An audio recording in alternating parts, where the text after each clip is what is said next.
মন কেমনের বৃষ্টি। লেখনীতে পুষ্পিতা প্রেমা। পর্ব সংখ্যা 17। বাইক থেকে ঈশা নেমে দাঁড়ালো। গেটের ভেতর ঢুকে পড়ার আগে ফিরে তাকালো রিপের দিকে। রিপের এলোমেলো চুল, এলোমেলো চাহনি দেখে সে বলল, যখন বিয়ে করবে তখন তোমার বউ তোমাকে আরো ঝাপটে ধরবে, তখন বলিও তুমি আমাকে এভাবে ছুবে না, এভাবে না। আমি বাইক চালাতে মনোযোগ দিতে পারছি না, এটা ওটা। বোন ছুতে বললেই তোমার যত কাহিনী। মেয়েটাকে যত খুশি বক বক করতে ব্যস্ত, কিন্তু সে কি জানে তার ভেজা মুখের ফোলা চোখে তাকে দেখতে ভারী স্নিগ্ধ লাগছে। আজ একদম অন্যরকম লাগছে ছেলেটির কাছে। তাকে অপূর্ব সুন্দর মনে হচ্ছে। কোনো উত্তর না পেয়ে ঈশা নাক ফুলায়, কোমরে হাত দিয়ে বলে, এভাবে কি দেখছো? বিদেশে এতগুলো বছর কি করেছো? একটা গার্লফ্রেন্ডও জোগাড় করতে পারোনি? কেমন ছেলে তুমি?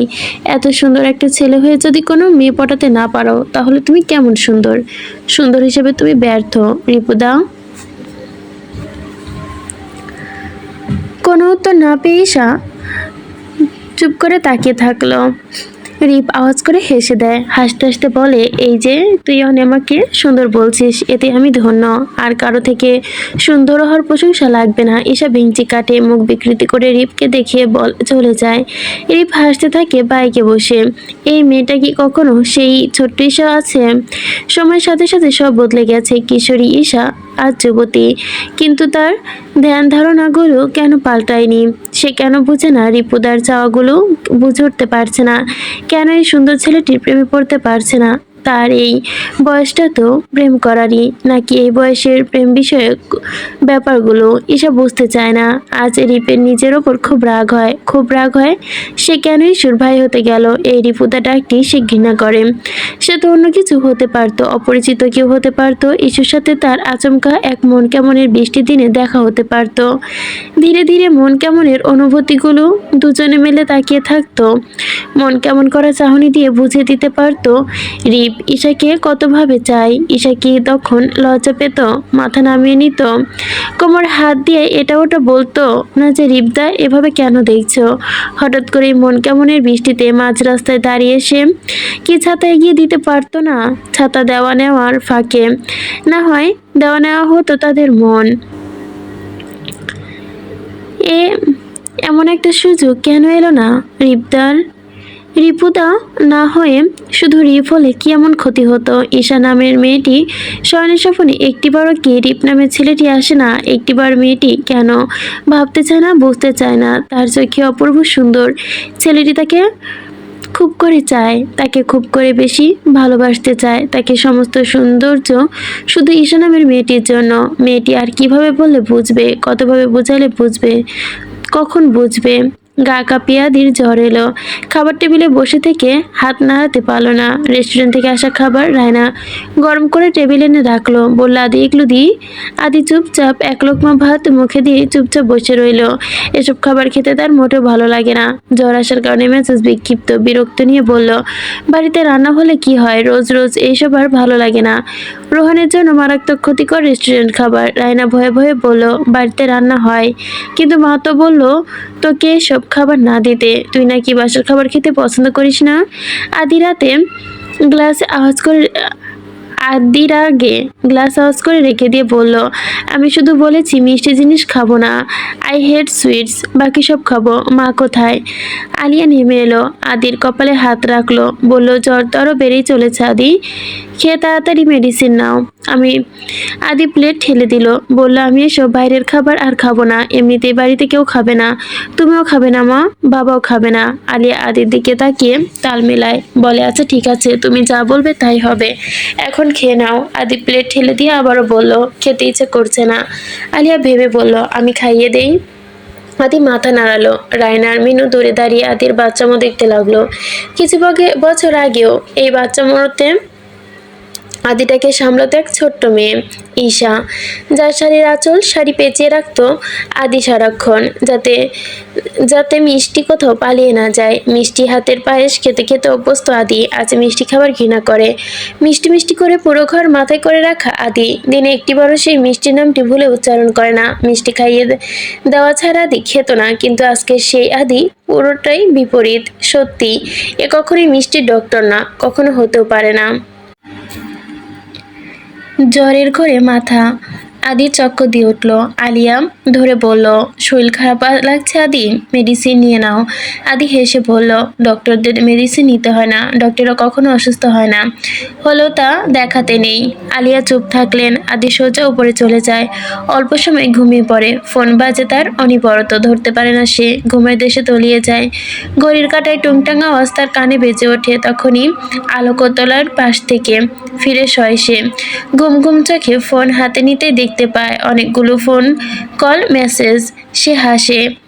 মেয়েটিকে চিন্তিত রেখে সে ঘুমাচ্ছে। মাঝরাতে সে মেয়েটিকে ফোন দিয়ে আর ডিস্টার্ব করতে চাইল না। তারও ঘুম পেল না আর। বারান্দায় চলে এলো সে। চেয়ার পেতে বসলো, মাথা এলিয়ে রাখলো চেয়ারে, গ্রিলের ফাঁক দিয়ে চোখ রাখলো বহুদূরে। আবছা আবছা চাঁদের আলোয় বকুলতলা দেখা যাচ্ছে। ঠান্ডা ঠান্ডা হিম বাতাস বইছে বৃষ্টি হওয়ার কারণে। প্রাণ জড়িয়ে দিচ্ছে সেই ঠান্ডা বাতাস। বকুল ফুলের চাঁদের আলোয় ঝলমল করছে।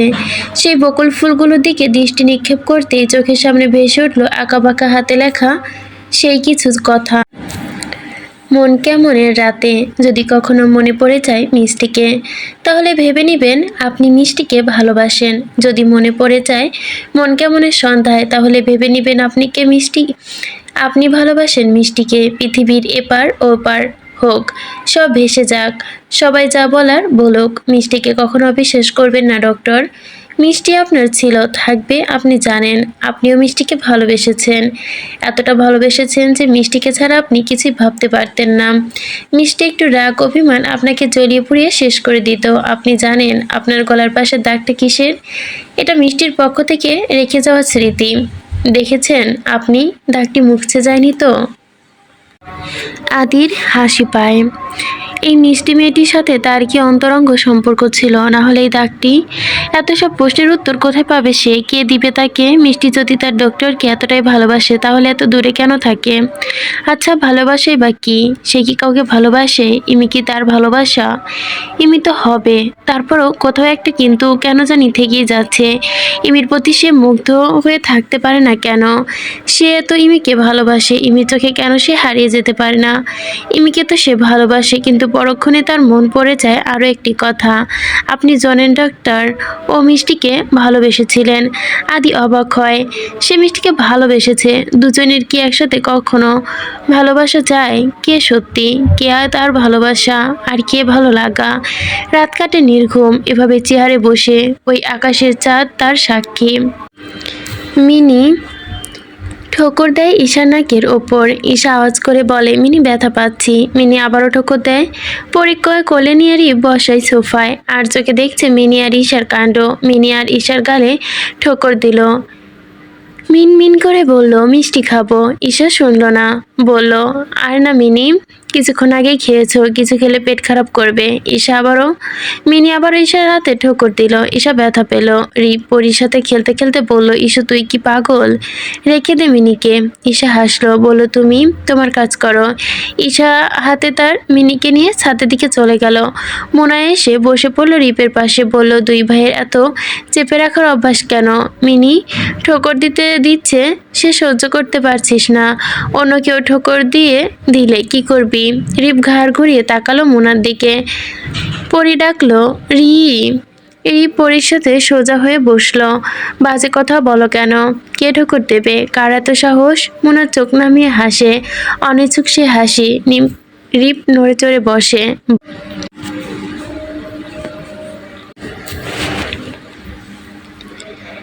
আমার তার ওপর বিশ্বাস আছে। আমার বিশ্বাস সে কখনোই আঘাত করবে না।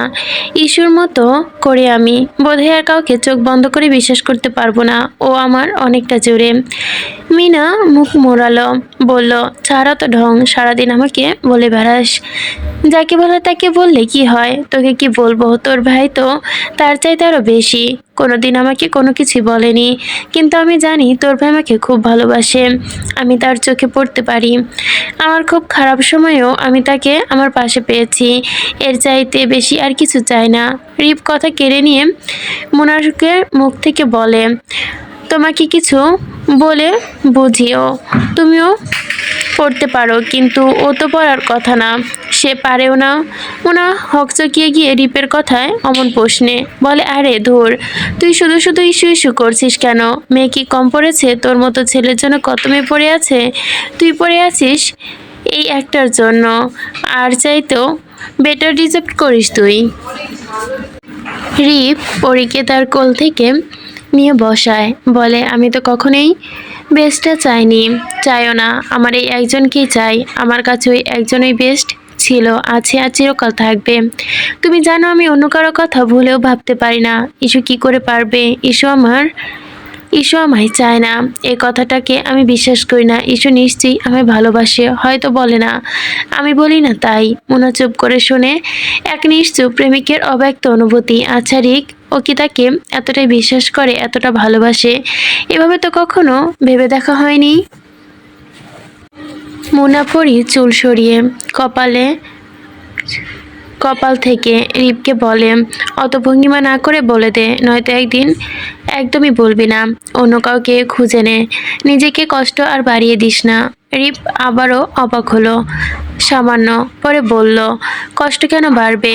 সে তো আমার ছিল, আছে আর থাকবে। অন্য কারো কথা দুজনের মাঝে কেন আসছে? আমি আসতে দেব না, কখনো, কখনোই না। মুনাপরির দিকে হাত বাড়ালো, অন্য কিছু বলে না রিপকে। এই ছেলেটা যদি জানতে পারে ইস্যু আর তার নেই, তখন কি করবে? ছেলেটি কি জানে শুধু অন্য ছেলের জন্য নির্ঘুম রাত কাটায়? ছেলেটা কি জানে ইস্যু অন্য কাউকে ভালোবাসে? ছেলেটা কি জানে ইস্যু চোখে জল কারো নামে গড়ায়? ছেলেটা কি জানে ইস্যু কবেই অন্যের হয়ে গেছে? এত বড় অন্যায় যে হয়ে গেল তার সাথে, সে কখনোই জানবে না, কখনোই না। পরি ঝাঁপ দিল মুনার কোলে, মুনা তাকে কোলে নিল। পরি মুনার কোলে যাওয়ার পর চুল নিয়ে খেলা করতে লাগলো, টেনে টেনে চুলগুলো সামনের দিকে আসতে দিতেই লাগলো। পরপর খিলখিল করে হাসলো। যখনই রিককে দেখলো, লুটোপুটি দিয়ে মুনার গা বেয়ে নেমে পড়লো পরি। গুটি গুটি পায়ে ঢলে পড়তে গিয়ে দাঁড়ালো সোফার পেছনে। রিক তালহা বেগমের সাথে কথা বলতে গিয়ে তাকালো পরির দিকে, দেখতে পেল না। আশপাশে দেখলো, মুনা রান্নাঘরে চলে গেল। রিপ কোনো এক চিন্তায় বিভোর। পরি সোফার পেছনে লুকিয়ে ডাক দিল, পাপ্পা। রিক চমকালো, সোফার পেছনে দেখার চেষ্টা করলো। পরি লুকোচুরি খেলতে খেলতে দেখে সেও সোফার সামনে গুটিসুটি মেরে দাঁড়ালো, ডাক দিল, পরিমা। পরি খিলখিল করে হেসে উঠল, দু হাতে মুখ বরাবর দিকে বলল, না না না। রিক তার সামনে এসে বলল, পরি দু হাত মুখ বারবার করে দিয়ে আবারও বলল, না না না।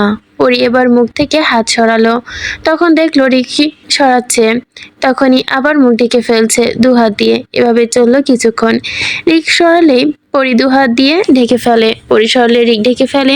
পরি খিলখিল করে হাসছে, তার ছোট ছোট হাত ফেলে দৌড় দিল পুরো ড্রয়িং রুম জুড়ে, ডাকে, মিন্নি মিন্নি।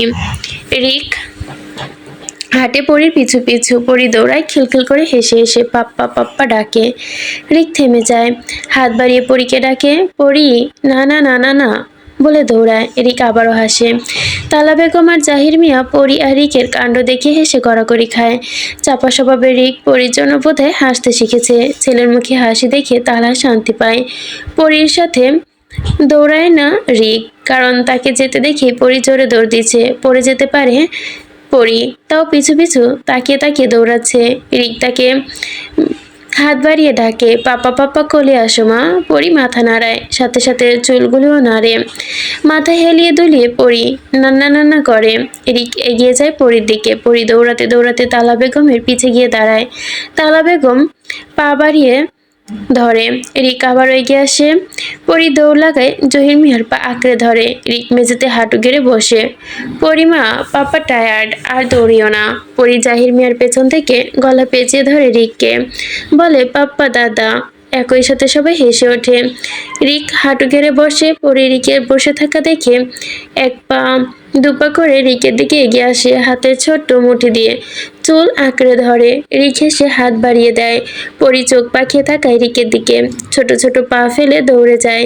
রিকের গলা ধরে ঝুলে পড়ে, রিকের চোখের নিচে, মুখে, গালে লাল করে দেয়, নাকে ছোট ছোট কামড় বসায়, চুলগুলো এলোমেলো করে দেয়। রিক হাসে, মেয়েটাকে একেবারে বুকের সাথে চেপে ধরে, ছোট মুখটা আদরে ভরিয়ে দেয়। কপালের চুলগুলো ছোট ছোট ক্লিপ আটকে দেওয়া, কয়েকটা চুমুকাকে পরি তার ছোট ছোট ঠোঁট নাড়িয়ে রিককে আদর করতে থাকে। মিনি উড়ে এসে বসে ঈশার ঘাড়ে, ডাকে মিষ্টি। ঈশা মিনিকে তার হাতে তালুতেই বসায়, বলে মিনি ডক্টর কেমন আছে? মিনি ডানা ঝাপটে বলে, ডক্টর ডক্টর। ঈশা হাসে, বলে ওহো, তুমি তো আদি নামেই চেনো। এবার বলো তোমার আদি কেমন আছে? মিনি ডানা ঝাপটায়, বলে আদি আদি মিসু মিসু। ঈশা মিনিকে ধরে সোজা করে বসায়, বলে এখানে তোমার আদি নেই মিনি। মিনি ডাকে আদি আদি মিসিউ মিসিউ। ঈশা চেয়ারে পেতে বসে। সাদের নতুন রেলিং ঘেঁষে বসে পড়ে চেয়ার পেতে। মিনি বলে রেলিংয়ের ওপর ডাকে মিষ্টি আদি। ঈশা ঘাড় ঘুরিয়ে তাকে মিনিকে, বলে মিষ্টি নয় মিনি, ডাকবে ইমি। মিনি ডানা ঝাপটায়, ডাকে ইমি আদি ইমি আদি। ঈশা হেসে উড়িয়ে দেয় আওয়াজ করে, বলে মিনি তোমার আদি কোথায় আছে? তুমি কি তোমার আদির কাছে যাবে? মিনি ডেকে ওঠে, যাবো যাবো। ঈশা হাসে, বলে তোমাকে তোমার আদির কাছে পাঠিয়ে দেব আমি। ঈশা বলে ফেলেছে, কিন্তু পরক্ষণে মনে হলো পরি পরি তো মিন্নি মিন্নি করে পাগল, মিনিকে ছাড়া থাকতে পারবে না, তখন কি হবে? তার মধ্যেই রিপের কোলে করে পরি চলে আসে। মিনিকে দেখে পরি গা বেয়ে গড়িয়ে পড়ে রিপের, ডাকে মিন্নি মিন্নি। হাতে বাড়িয়ে বসাতেও পারে না। পরি হাত বাড়িয়ে ডাকে মিন্নি মিন্নি, হাত দিয়ে কাঁধ দেখিয়ে দেয়, যার অর্থ কাঁধে বসো। মিনি বসে না। পরি ঠোঁট ফুলিয়ে হাত দেখিয়ে বলে, মিনি তাও বসে না। পরি কেঁদে দেবে এবার, তখনই মিনি এসে বসে হাতের তালুর ওপর। পরি তার ছোট্ট ছোট্ট হাত এত ভারে সইতে পারে না, পড়ে যায় মিনি। পরি হাত ঝাড়াতে ঝাড়াতে ডাকে রি। রিপ আর ইস্যু দুজনে একসাথে হেসে ওঠে, বলে ব্যথা পেয়েছো মা? পরি হাত ঝাড়তে ঝাড়তে ঠোঁট ফুলিয়ে বলে উফ উফ। পড়ে যাওয়ায় মিনি ব্যথা পায়। পরি তার সাথে রাগ করে, রেগে পরির গালে ঠোকর দিতে উড়ে গিয়েই রেলিংয়ে বসে। পরি ব্যাড গার্ল ব্যাড গার্ল। পরি ভ্যাভা করে কেঁদে দেয়, রেগে জোরে জোরে আওয়াজ করে ডাকে রি। রিপ হাঁটু গেড়ে বসে বলে কি? পরি গাল দেখিয়ে বলে উফ। ঈশা দৌড়ে যায়, ওনা দিয়ে পরির মুখ মুছিয়ে দেয়, আদর করে দেয়। পরি ভেজা গলায় বলে ওঠে আও টুকু উফ। কলেজের গেট পেরিয়ে বের হয়ে আসে তিন বান্ধবী। ঈশা পানির বোতল বের করে গলা ভেজালো, বলল বাড়ি ফিরতে হবে দোস্ত। অর্পি জেদ করে বলল রোজ রোজ এত অজুহাত দেখাবি না, বারণ করছি। ঈশা আজকের দিনটা ছেড়ে দে না। ঈশা ক্লান্ত হয়ে বলল এসব ফুচকা টুচকা আমার ভালো লাগে না অর্পি। এই নিরু কিছু বল না। নীরা হাসে, বলে আমি নাই বাপু, আমাকে কিছু বলিস না। অর্পি লম্বা লম্বা পা ফেলে হেঁটে চলে, বলে ঠিক আছে চল যা তোরা, আমি একাই খাবো। ঈশা দৌড়ে যায়, বলে এই অর্পি রাগিস কেন, যাবো। অর্পি হাসে, তবে তা দেখায় না, বলে কে যেতে বলেছে, কারো যেতে হবে না। ঈশা আর নীরা একসাথে হাসে, বলে কেউ বলেনি, আমরা এমনি এমনি যাচ্ছি। তিনজনই হঠাৎ একসাথে হেসে ওঠে। অর্পি দোকানদারকে বলে মামা বেশি ঝাল আর টক দিন, তারপর বেশি ঝাল আর টক দিয়ে ফুচকা বানিয়ে দিন। কিন্তু ঈশা চমকে উঠে বলে এই আমি বেশি ঝাল খেতে পারি না, কম দিতে বল, না হলে আমি খাবো না।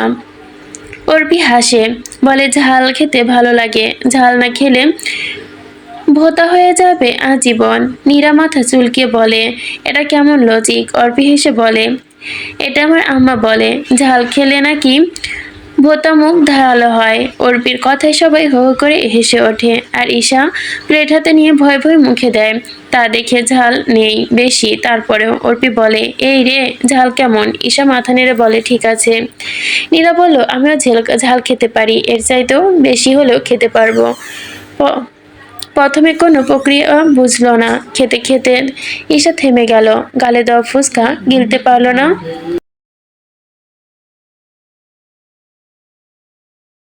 প্রথমে কোনো প্রক্রিয়া বোঝা গেল না, খেতে খেতে ঈশা থেমে গেল, গালে দেওয়া ফুচকাটার গিলতে পারলো না, চিবোতেও পারলো না। মাথার রক যেন দপদপ শুরু করে দিয়েছে, সে চেপে ধরলো, কাউকে বুঝতে দিল না তার ঝাল লেগেছে। এতটা সহ্য শক্তি তার, চোখ দুটো যেন তার জল জল করলো, সাথে বুকটাও কানটাও। সে পাশে থাকা বেঞ্চে বসে পড়ে আস্তে করে, এদিক ওদিক তাকিয়ে ঝাল নিবারণের ব্যর্থ চেষ্টা করলো। ফোন কানে নিচে, ছেলেটা বিরক্ত হয়ে ফোনের ওপাশের মেয়েটিকে বলে ইমি এসব ফুটপাতের খাবার পছন্দ কেন?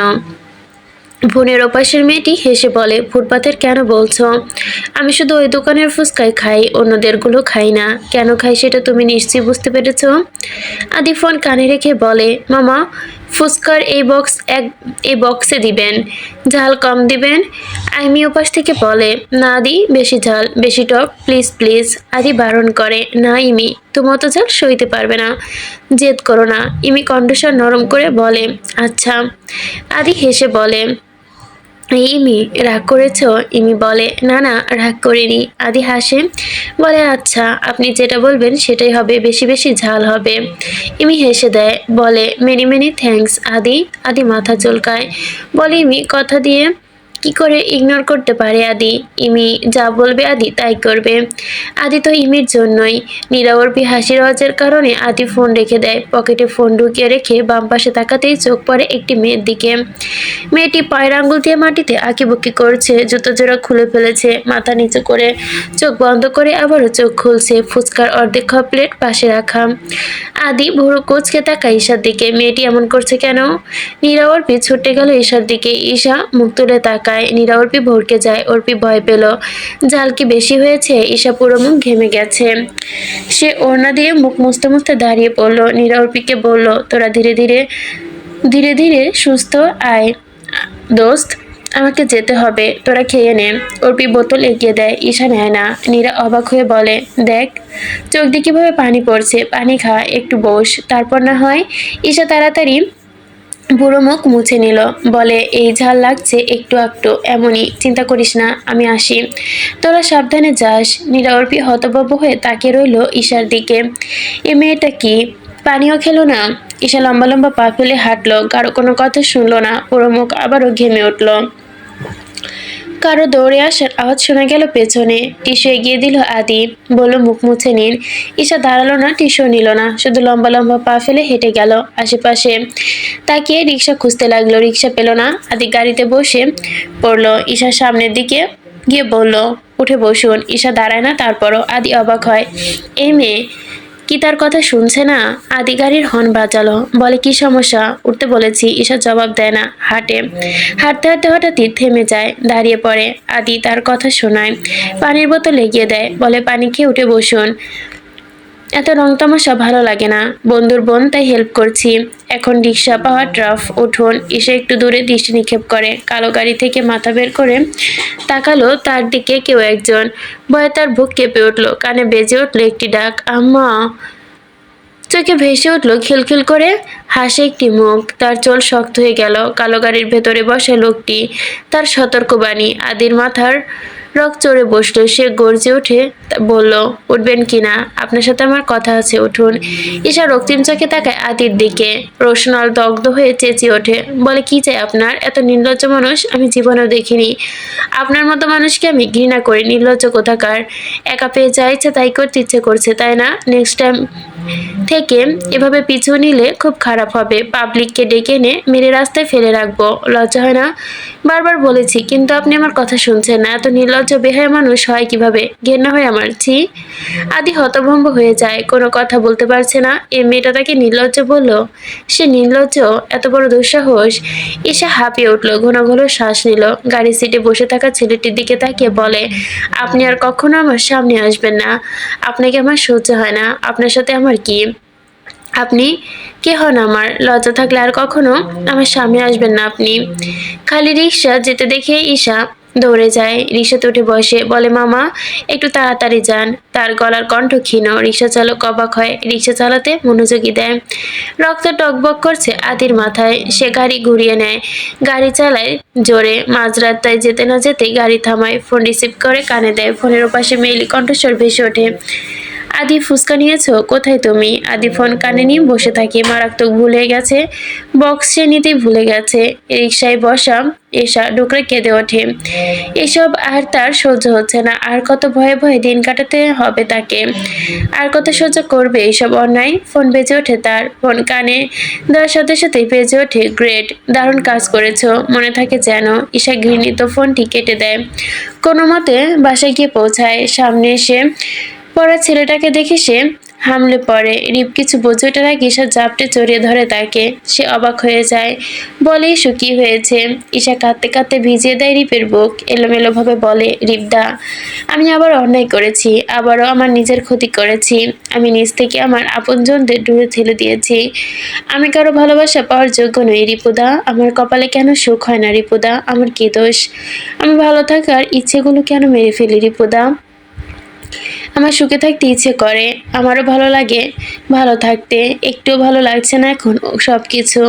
ঈশার কান্নার আওয়াজ শুনে বসা থেকে পরি কেঁদে ওঠে, ডাকে, আম্মা, রি, রি। রিপ কিছু বুঝে উঠতে পারে না, শুধু মাথায় হাত বুলিয়ে দিয়ে বলে, তোকে আমি ভালো রাখবো, তুই ভালো থাকবি, কাঁদিস না আর। আমাকে বল কে কি বলেছে? পরি কেঁদে ওঠে ভ্যাভ্যা করে। ঈশা ছেড়ে দেয় রিপকে, পরির সামনাসামনি গিয়ে বসে। পরি ভয়ে ভয়ে থাকায় ঈশার দিকে, তারপরও ঈশার গলায় জড়িয়ে ধরে, গালের সাথে গাল লাগিয়ে রাখে কিছুক্ষণ। তারপর ঈশার চোখ চোখের দিকে তাকিয়ে চোখের জল ছেড়ে দেয়, শক্ত করে জড়িয়ে ধরে বুকের সাথে চেপে। এই ছোট্ট মেয়েটি তার সন্তান, তার একমাত্র মেয়ে, তার আর ডক্টরের ভালোবাসার প্রতীক। সে পারেনি নিজের সন্তানকে নিজের কাছে রাখতে। সে ভালোর জন্য দূরে ঠেলে দিয়েছে মেয়েকে। সে আজ মাকে ডাকে অন্য কাউকে, বাবা ডাকে অন্য কাউকে। তার কষ্ট হয় তখন, খুব কষ্ট। তার খুব করে বলতে ইচ্ছে করে, এই মা, তুই শুধু আমাকেই মা ডাকবি। তোর বাবা আছে, ডক্টর আদি চৌধুরী তোর বাবা, আমি তোর মা, আমাকে একটিবার মা বলে ডাক, শুধু একটিবার। আদি গাড়ি চালায় ফুল স্পিডে। চৌধুরী বাড়ির সামনে গাড়ি দাঁড় করায়, ধীর পায়ে হেঁটে বাড়ির ভেতরে ঢুকে পড়ে। আলিয়া চৌধুরী আসে তাকে দেখে, বলে, আদি, আজ কিমের বাসায় যাওয়ার কথা ছিল না? যাওনি? শপিংয়ে যাবে বলেছিলে না? আদি পুরোপুরি চুপ থাকে, কিছু বলার প্রয়োজন মনে করে না। কি বলবে সে? সে আজকে একটা বাইরে মেয়ের কাছে থেকে অপমানিত হয়ে এসেছে। এই মেয়েটা তাকে নির্লজ্জ বলেছে, তাকে বেহায়া বলল।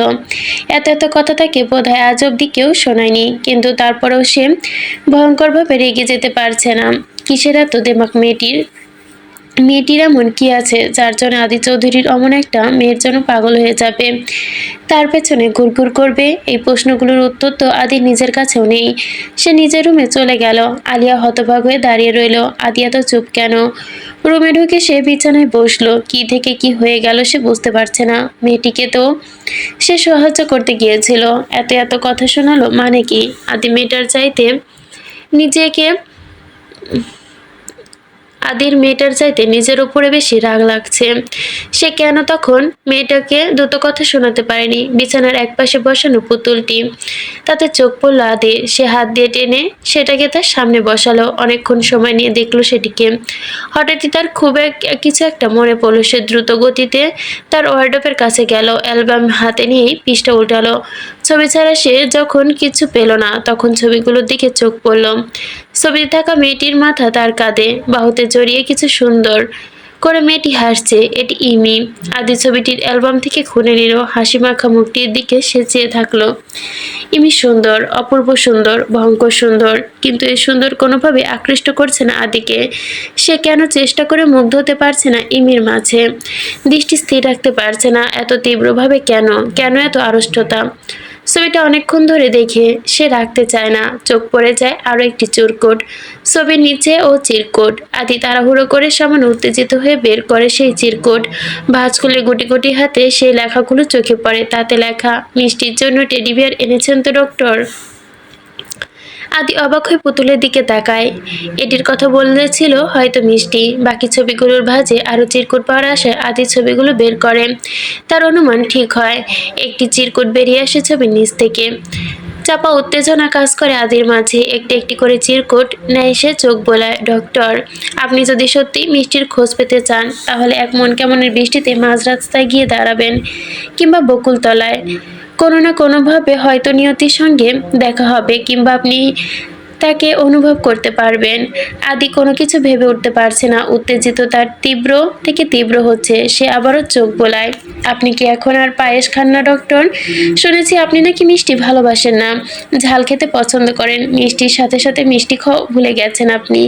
তাহলে সেই সময় কেন এত ভালোবেসেছিলেন ডক্টর? এটা কি সত্যি ভালোবাসা ছিল, নাকি অসহায় মেয়েটিকে ফাঁদে ফেলানোর? ভালোবাসার লোভ দেখিয়ে আপনি আপনার সাথে অন্যায় করেননি তো? আদির হাত কেঁপে ওঠে, সে ঘন ঘন শ্বাস নেয়, বিড়বিড় করে উচ্চারণ করে, অন্যায় কেন হবে?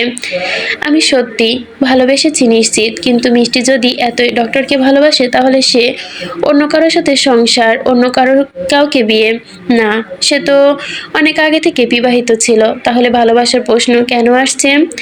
একটা বিবাহিত মেয়ে কি করে? মা আর বাবা তাকে মিথ্যা বলেনি তো? প্রশ্ন ঘুরপাক খায় আদির মাথায়, সে আবারও চিরকুটগুলোতে চোখ বোলায়। আপনি জানেন ডক্টর, আপনার প্রত্যেকটা রাত নির্ঘুম কাটে, কারণ হুট করে কেউ একজন আমার মাথায় মাথার ছোট্ট বালিশ টেনে মাথা রাখতো। এখন আর তেমন ডাকে না, বলে না মিষ্টি আমিও এভাবে ঘুমাই। তার উষ্ণ নিঃশ্বাসের আওয়াজ তো আমার ঘুমের ওষুধ ছিল। ওষুধটাও নেই, আমার চোখে ঘুমও নেই। কেউ আচমকা ঘুমের মাঝে আমাকে বুকে টেনে নেয় না, ঘুম ঘুম জড়ানো কণ্ঠে কেউ বলে না মিষ্টি তুমি এভাবে ঘুমোও, এটা তোমার পানিশ।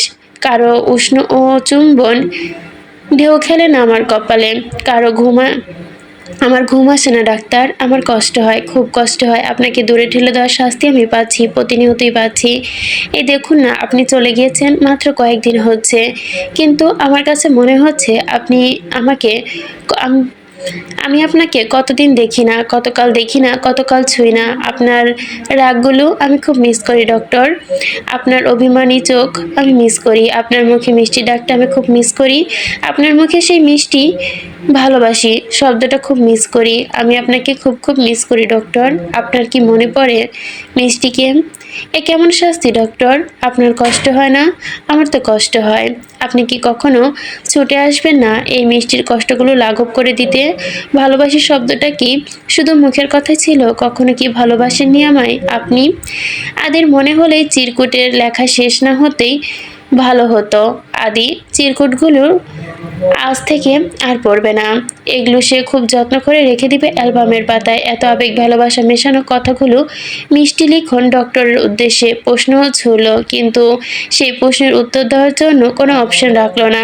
আদি চিন্তিত ভঙ্গিতে বসে থাকলো অনেকক্ষণ। আচ্ছা, যদি উত্তর দেওয়ার অপশন থাকতো, যদি চিরকুটে মিষ্টির কাছে পাঠানো যেত, তাহলে সে কি রেখে পাঠাতো? আদি চাপা উত্তেজনা বেড়ে যায়, সে খাতা কলম নিয়ে বসে, গুটি গুটি হাতে লিখে, ডক্টর আপনাকে আজও ভালোবাসে মিষ্টি। পরক্ষণে নিজের হাতে লেখা দেখে সে নিজেও চমকে ওঠে। এটা কি লিখলো সে? যদি ইমি এসব দেখে ফেলে এখন, তাহলে কি হবে? ভেতর থেকে দ্বিধা সত্ত্বেও তিক্ততা বেরিয়ে এলো। এসব কি উল্টাপাল্টা লিখলো আদি? তোমার জীবন ইমি সত্যি, ইমি শুরু, ইমি শেষ। তুমি কি ইমিকে ভালোবাসো? আদি মাথা ঝাঁকায়, বলে হ্যাঁ, আমি ইমিকে ভালোবাসি, অন্য কাউকে না। আফজাল আহমেদের সম্বিত ফিরল দরজায় কড়া নাড়াতে। চোখের চশমা ঠিক করে তিনি দরজা খুলতে গেলেন। আমি হঠাৎ এত রাতে নিজের রুমে আসতে দেখে তিনি ভরকে গেলে উদ্গ্রীব হয়ে বললেন, কোনো সমস্যা হয়েছে মা? ইমি শান্ত। সে হেসে বলে, এমনি কি আসতে পারি না বাবা। আফজাল আহমেদ গিয়ে বিছানায় বসলেন, বলে আয় মা, হঠাৎ কি মনে করে? ডক্টর কি বিজি নাকি? আমি হাসে, বলে না, কিছুক্ষণ আগেই তো কথা হলো, ভাবলাম তোমার সাথে কিছুক্ষণ গল্প করে যাই। ও এই কথা, চেয়ার পেতে বসো। ইমি চেয়ার নেয় না, মেঝেতে হাঁটু ভেঙে বাবার কোলে মাথা রেখে বসে। আফজাল আহমেদ ভরকে চায় মেয়ের এমন কাণ্ডে তার কষ্ট হয়। ইমি যখনই মা বোনের কথা মনে পড়ে তখনই বাবার কাছে আসে। আজও কি তার মা বোনের কথা মনে পড়েছে? আফজাল আহমেদ ভয়ে ভয়ে ডাকে, ইমি। ইমি মাথা তুলে তাকায়, বলে বলো বাবা। আফজাল আহমেদ মুখে হাত বুলিয়ে দেয়, বলে মা বোনের কথা মনে পড়ছে। চেহারা দেখে নিজের ভেতরে কষ্টগুলো বুঝে ফেলায় ইমির গাল বেয়ে অশ্রুধারা গড়িয়ে পড়ে। সে ঝড়ো ঝড়ো করে কেঁদে ডাকে, বাবা। আফজাল আহমেদ অশ্রুসিক্ত নয়নে হাসে, বলে আমি তোর বাবা, তোর কষ্টগুলো আমি অনুভব করতে পারি। ইমি ডুকরে ওঠে, কেঁদে ওঠে, বলে মা আর বোন থাকলে আমাদের বাড়িটা পরিপূর্ণ থাকতো, তাই না বাবা? আমার বিয়ের কথা শুনে তারা খুব খুশি হতো, বোনটাও খুব খুশি হতো। তুমি জানো, আমার মাঝে মাঝে খুব ভালো লাগে তাদের কথা ভাবতে, কিন্তু যখন দেখি তারা নাই, নিজেকে খুব একলা লাগে, খুব কষ্ট হয় বাবা। পৃথিবীতে কেউই সুখী নয় বাবা, আমিও সুখী না, আমার মা নেই, এই ভাবনাটায় আমার খুব কষ্ট দেয়। একটা ভাই বোন নেই, এই একাকিত্ব আমার ভালো লাগে না বাবা। মা বোন যদি আবার ফিরে আসতো, আইমান যদি আসতো, আমাকে আপু বলে ডাকতো, সারাক্ষণ আমার সাথে থাকতো। আফজাল কান্না ভাসে, বলে, যা কখনোই নয়। তা নিয়ে কেন ভাবছিস? তোর কেন একা লাগবে? আমি তো আছি। সবচেয়ে বড় কথা, আদি আছে তোর পৃথিবীটা ঘিরে হওয়ার জন্য।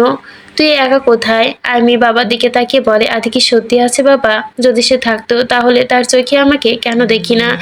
তার মুগ্ধ চাহনিতে কেন আমি আমাকে দেখতে পাই না? তার চোখে আমি আমার জন্য শুধু বন্ধুত্বটাই দেখতে পাই, ভালোবাসা না। আদি নিজের ওপর চাপিয়ে দেয় এইটাই, সে আমাকে ভালোবাসে, কিন্তু সত্যিটা এই না যে সে আমাকে ভালোবাসে। সে আমায় কখনো ভালোবাসেনি, না বাসে, না বাসবে। ওর চাওয়া ও নিজেই বুঝে উঠতে পারছে না। আমি এখন কি করব বাবা? আদি তোকে তো আমি সত্যি ভালোবাসি। যদি কোনোদিন আমি নিশ্চিত হয়ে যাই আদি আমাকে ভালোবাসে না, তখন তখন আমি কোথায় যাব? কার কাছে যাব? আদি সারাক্ষণ জপে যায় যে সে আমায় ভালোবাসে, কিন্তু তার মন বলে এই কথা।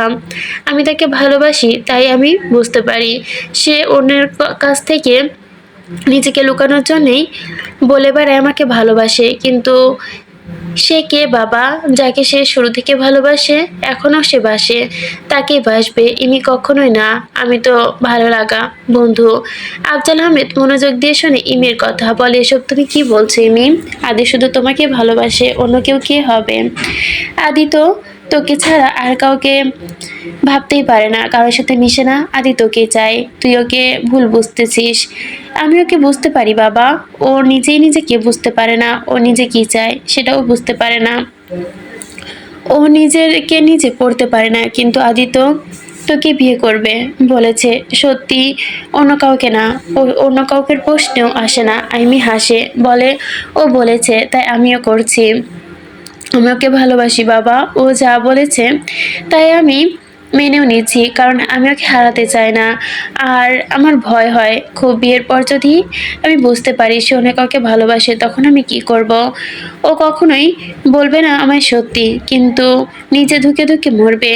আমায় ও মন থেকে মেনে নিতে পারবে না, কখনোই পারবে না। আফজাল আহমেদ চিন্তায় পড়ে যায়, এসব কি বলছেন ইনি? আইমি বেরিয়ে যায় রুম থেকে, নিজের রুমে গিয়ে দিকে এগোয়। তার কানে বাজে, যে কোনো কিছুতেই আমার তোমাকে চাই ইমি, আমার পাশে। আমি সবসময় তোমাকে চাই। আমার ভালো সময়েও আমি তোমাকে চাই, আমার খারাপ সময়েও আমি তোমাকে চাই, আমার হাসিতেও আমি তোমাকে চাই। কিন্তু আমার মন খারাপের দিনগুলোতেও আমি তোমার পাশে রাখতে পারবো না ইমি, কারণ এই মন খারাপগুলো আমার একান্ত ব্যক্তিগত। আমার মন খারাপের সময় আমি তোমাকে পাশে এই কারণেই চাই না, কারণ তুমি কষ্ট পাবে। আর আদি কখনই মেয়ের কষ্ট সহ্য করতে পারবে না। কিন্তু আজ অজান্তে তুমি আমার মন খারাপের সময় আমার পাশে চলে আসো। আমি ব্যথিত হই ইমি, আমার কষ্ট হয়। তুমি থেকো আমার বন্ধু হয়ে, আমার ছায়া হয়ে, আমার ঢাল হয়ে, আমার জীবন সঙ্গী হয়ে। আমি তোমাকে ভালো রাখবো, সুখে রাখবো, কিন্তু তুমি ভালোবাসা নামক শব্দটা তোমার থেকে উচ্চারিত হোক, আমার খাঁচায় বন্দি থাকো। কোনোদিন যদি মনে হয় ওই খাঁচার দরজা তুমি খুলতে পারবে, সেদিনই আমার পক্ষ থেকে সত্যি সত্যি উচ্চারিত হবে, আমি তোমাকে ভালোবাসি। আমি যে সত্যি তোমাকে ভালোবাসি। তুমি বিশ্বাস করো না সেই কথা, বিশ্বাস করতে চাও না। কেন করতে চাও না সেটা আমি জানি না। কোনোদিন যদি সেই কারণ তুমি খুঁজে পাও, আমায় প্লিজ বলে দিও। আমিও জানতে চাই, শুনতে চাই, বুঝতে চাই। আইমির চোখে জল গড়ায়। আদি কি কখনো কোনোভাবে মিষ্টিকে ভালোবাসে? না, সে কি করে হতে পারে? আদি তো তখনও মানসিক ভারসাম্যহীন ছিল। মিষ্টি আগে ইমির আগে যদি কেউ থাকে, সে আদির ভালোবাসা। কিন্তু কে সে? তার কাছ থেকে আদি কেন নিজেকে লুকায়? সে কোন মন কেমনের বৃষ্টি? সে কোথায়? সে বৃষ্টি কোথায় হয়? কার কাছে গিয়ে রয়? কোথায় থেমে যায়? কোথায় যায় শুরু হয়, আর কোথায় বা তার শেষ হয়? আজকের পর্বে একটা টুইস্ট ছিল, বা হলো সত্য কথা ছিল। সেটা হচ্ছে মিনি, মানে বাচ্চাটা, আমরা যেটাকে রিকের মানে রিপের বড় ভাই ভাবতেছিলাম, সেটা কিন্তু আদি আর ঈশার।